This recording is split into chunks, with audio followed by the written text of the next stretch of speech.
ముందుగా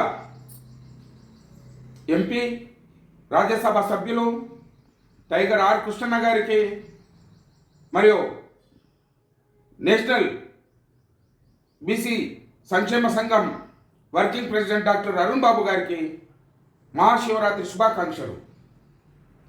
అదేవిధంగా రాష్ట్ర వ్యాప్తంగా ఉన్నటువంటి బీసీ సోదరులకు, బీసీ కులబంధువులకు, బీసీ నాయకులకు మహాశివరాత్రి శుభాకాంక్షలు తెలియజేసుకుంటూ, నిన్న జరిగినటువంటి మున్సిపల్ ఎలక్షన్లలో రాష్ట్ర వ్యాప్తంగా 53% బీసీలు గెలవడం అనేది ఇది ఒక మంచి శుభపరిణామం. మరి సహకరించినటువంటి బీసీ నాయకులకు, ప్రజలకు అందరికీ కూడా పేరు పేరున ధన్యవాదాలు తెలియజేస్తున్నాం.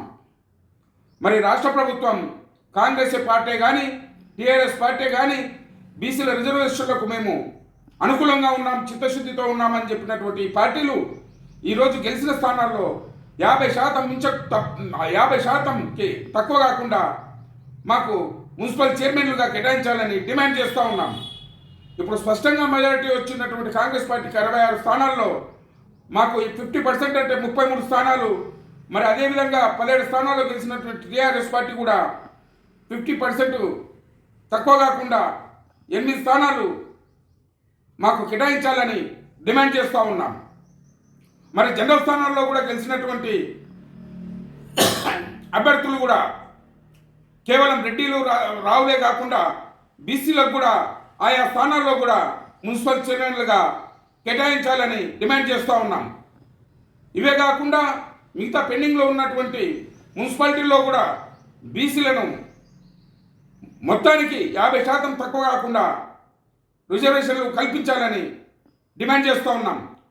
లేని పక్షంలో రాష్ట్ర వ్యాప్తంగా ఆయా మున్సిపాలిటీల్లో మా వాటా మాకు దక్కనట్లయితే మరి ఈరోజు నేషనల్ వర్కింగ్ ప్రెసిడెంట్ అరుణ్ బాబు గారికి అన్ని పార్టీలకు చెందినటువంటి కౌన్సిలర్లు అందరూ కూడా టచ్లోకి వస్తూ ఉన్నారు. మరి మాకు మా వాటా దక్కనట్లయితే రాబోయే రోజుల్లో మున్సిపల్ చైర్మన్లపై అవిశ్వాసం పెట్టి అన్ని పార్టీలకు సంబంధించినటువంటి బీసీ కౌన్సిలర్లు ఏకదాటికి వచ్చి మరి మేమే బీసీ చైర్మన్లుగా కాబోతున్నామని హెచ్చరిస్తూ ఉన్నాం. మరి ఆ పరిస్థితి తెచ్చుకోకుండా కాంగ్రెస్ పార్టీ కానీ, టీఆర్ఎస్ పార్టీ కానీ మా వాటా మాకు 50% మున్సిపల్ చైర్మన్లుగా కానీ, వైస్ చైర్మన్లుగా డిక్లేర్ చేయాలని మనవి చేస్తూ ఉన్నాం.